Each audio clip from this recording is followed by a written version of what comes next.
Hello and welcome back to another episode of Automatron series. In this episode, I would like to show you reusable sequence and tell you how to use them. Reusable sequences can be created using this button. Here's the first one.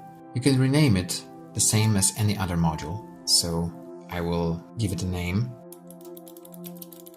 And this sequence will be checking the market prices of Google. So I will add the next step, which will be run command. I have prepared earlier a command that will run Chrome in incognito mode and load a page showing Google shares on the market. So copy it and paste it. Remember that whenever you are giving the full path to a file, pay attention to the spaces. If a path contains a space or spaces, you have to put it in the brackets. So I'm giving the full path to the Chrome, then I'm adding a parameter incognito, and after that I'm providing the website. So this reusable sequence called price check will be starting a browser and showing me the current price of Google shares on the market. The main purpose of reusable sequence is to be reused several times in a main sequence. To do that, I have to go back to the main sequence, and from the list of actions, I need to choose Run Reusable module. Here's the module in which I can choose which reusable sequence I want to use. In this example, it will be price check.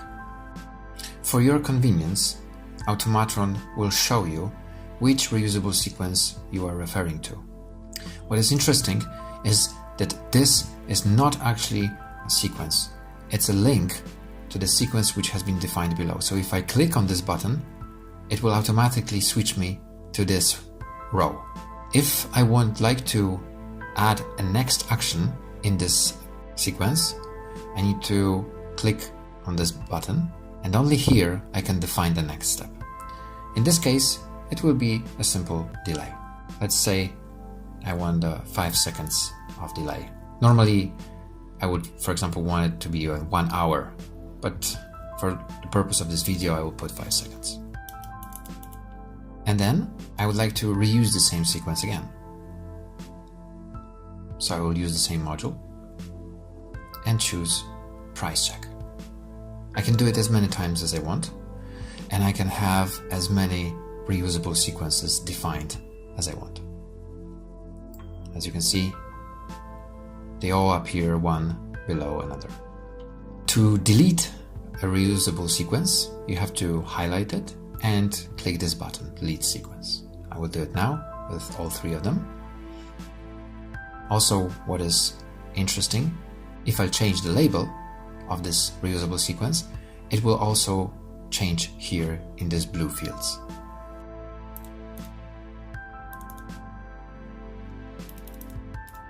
Alright, let me run the sequence. Maybe I will just add another delay after that.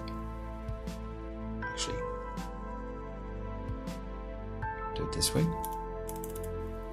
Before I will start, I think I will change this middle delay to 15 seconds.